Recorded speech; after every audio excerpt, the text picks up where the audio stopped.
శ్రీ పరమానంద శంకర నారాయణ సద్గురు మహారాజుకు జై.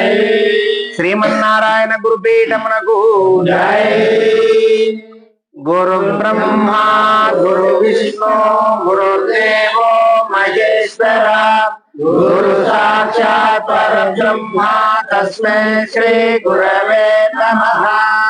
మన్నాథ శ్రీ జగన్నాథ మద్గురు శ్రీ జగద్గురు మహాత్మా సర్వభూతాత్మా తస్మై శ్రీ గురవే నమః.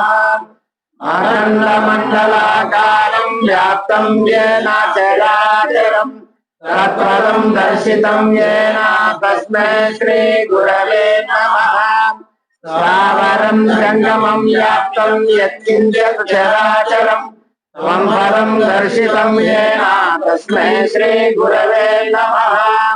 చిన్మయం వ్యాపితం సర్వం త్రైలోక్యం సచరాచరం ఆసిత్వం దర్శితం యేన తస్మై శ్రీ గురవే నమః. చిన్మయం శాశ్వతం శాంతం వ్యోమాతీతం నిరంజనం నాదబిందు కళాతీతం తస్మై శ్రీ గురవే నమః. అజ్ఞానతిమిరంతస్య జ్ఞానాంజన శలాకయా చక్షురోన్మిలితం యేన తస్మై శ్రీ గురవే నమః.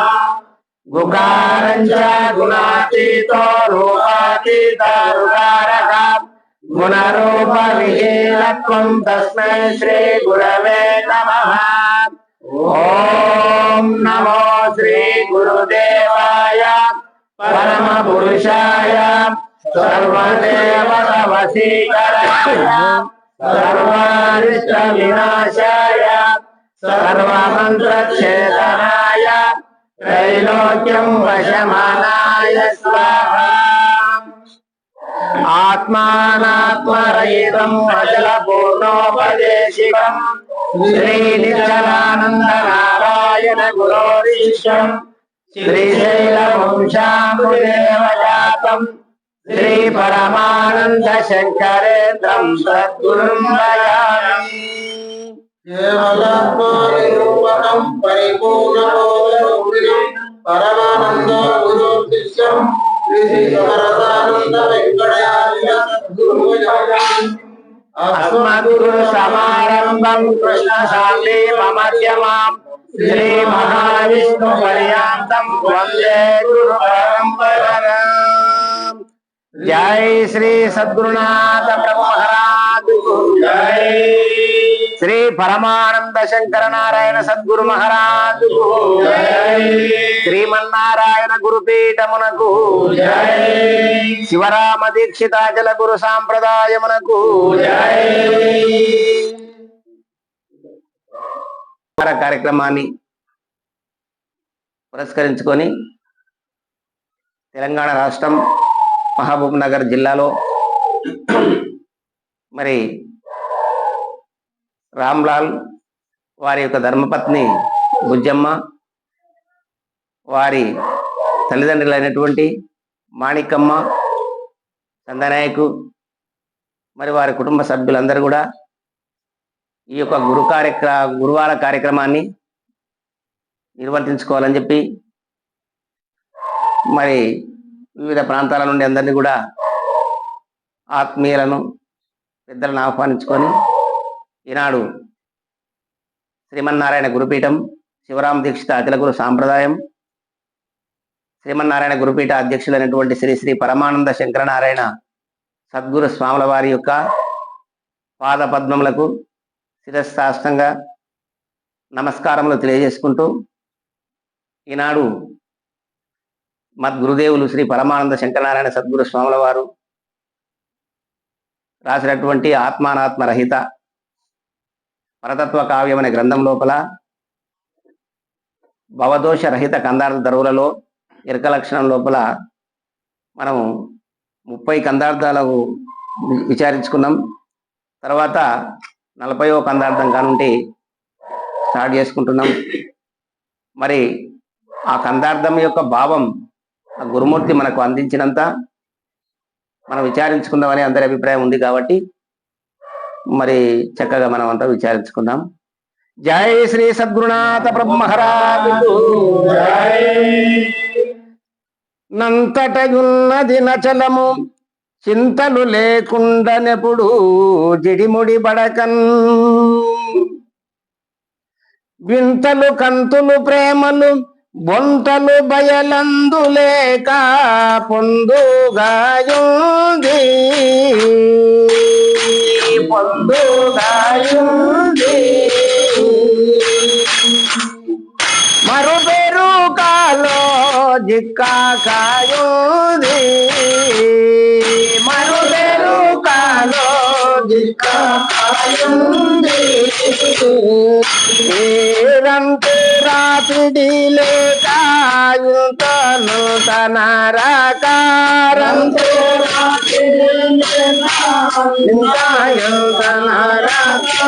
రంతు రాపిడి లేక నింతాయంత నారాకారంతో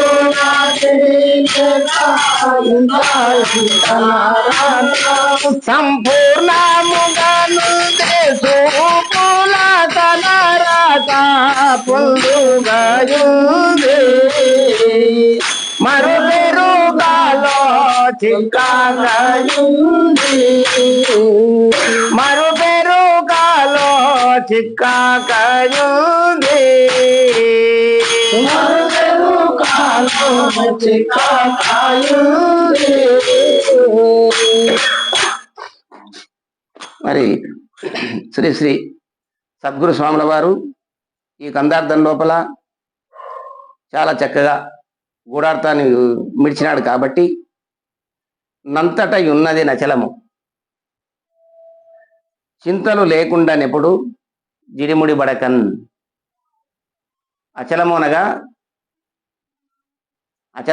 అచలోయాం సనాతనం అన్నారు కాబట్టి ఇట్టి అచలము అంతటా వ్యాపించి ఉంది.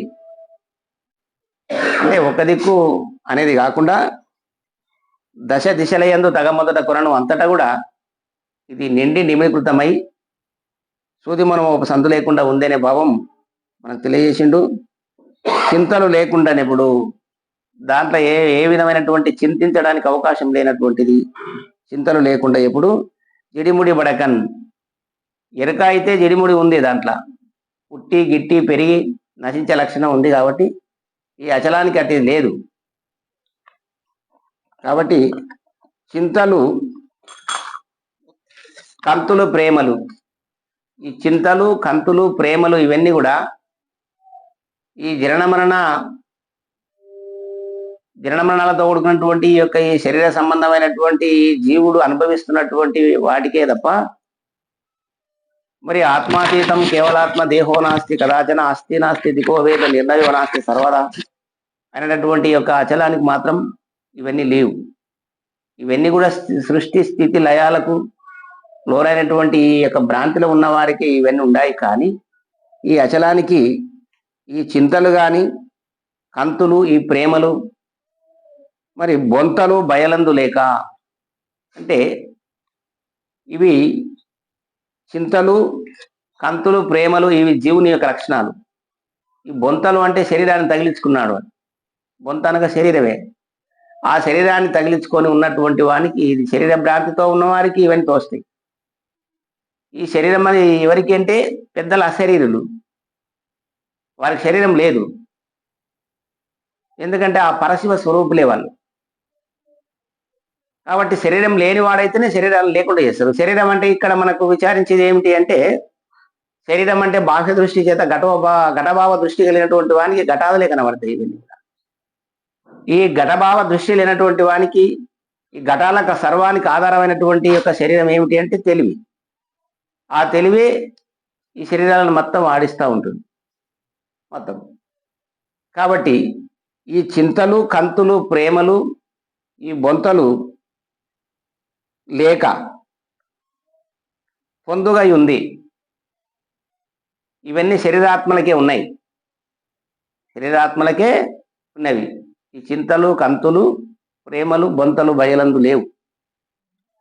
ఇవన్నీ కూడా ఈ భ్రాంతిలో ఉన్నటువంటి వారికి ఇవన్నీ ఉన్నాయి. కానీ నిజంగా విచారిస్తే అవన్నీ లేవని మరుపెరకలలో చిక్కకై ఉంది. ఈ మరపు ఎరుక ఈ రెండు దాని యందు లేవు. ఎందుకంటే ఈ మరపు ఎరుకలు దేని యందు ఉండేవి? ఈ ఎరుక యందే ఉండేవి. ఇవన్నీ కూడా దాని యందు లేవు. ఎరుక అంటే ఎప్పుడైతే మరిచిందో దానికే మరపు ఉన్నది. కాబట్టి ఈ మరుపెరుకలలో చిక్కకై ఉంది ఎప్పుడు కూడా. ఈ రెంటిటి గాక ఉంది అంటే ఆత్మ అనాత్మలకు రెండు కాక అతీతంగా ఉంది. దీనికి లోపడి లేదది ఈ బయలు. మరి రంతు రాపిడి లేక, ఈ రంతు అనేది ఏమైనా ఉందా? రంతు అనేది ఏమిటి అంటే వేద జ్ఞానం కలిగినటువంటిది, సమస్తాన్ని విచారించినటువంటి తెలివి ఊకోదు కదా. అది విచారిస్తూనే ఉంటుంది, సర్వాన్ని గుర్తిస్తూనే ఉంటుంది. ఉంది అని, లేదని, కాదని, అవునని, లేదని ఏదో ఒక రకంగా మాట్లాడుతూనే ఉంటుంది. కాబట్టి మరి దీనికి లేదు, రంతు రాపిడి లేదు. దానికి ఇంకా జపము, తపము, యజ్ఞము, యాగాలు, ఇంకోటి మరొకటి అవన్నీ ఈ రాపిడి ఏమి లేవు. దానికి రాపిడి లేక ఇంతంతని ఎనరాక మరి సంపూర్ణముగా ఉంది. ఇంతటిది అంతటిది ఎరుక, అంతటా ఉన్నటువంటిది అచలము. కాబట్టి ఇంతంతని అనరాదు. అది ఈ ఎరుక సంబంధమైనటువంటి యొక్క అనేకమైనటువంటి ఎరుక స్వరూప స్వలక్షణ స్వభావాలకి ఇవన్నీ ఉన్నాయి. కానీ ఎరుక అంతులకు లేవు. ఎరుక లేనటువంటి వారికి ఇవన్నీ లేవు. అందుకు ఇది సంపూర్ణముగా ఉంది. సంపూర్ణముగా ఎక్కడ కూడా సందు లేకుండా ఉంది అన్నమాట. ఎట్లా విచారించుకుంటాం?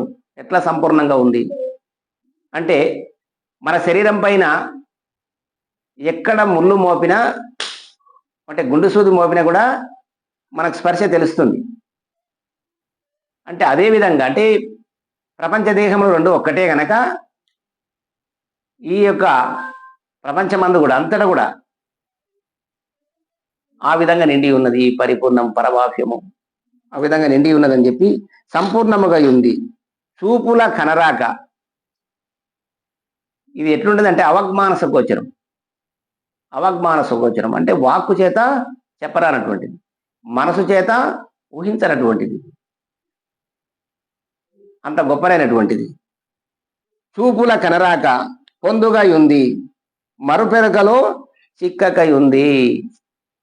ఈ మరపు కాని దానికి ఎరక గాని లేదు. అందుకు అతీతంగా ఉన్నది. అయినా దీన్ని చక్కగా చాలా గురుసేవ వలన తెలియబడుతుంది. కాబట్టి చక్కగా విచారించి తెలుసుకోవాలి. ఇది లేకుంటే ఈ మరుగు అంత తేటపడదు ఇది అని చెప్పి ఈ కందార్థం లోపల నాయన గారు చాలా చక్కగా మనకు బయలుభావాన్ని చక్కగా తెలియజేసిండు. శ్రీ సద్గురునాథ ప్రభు మహారాజుకు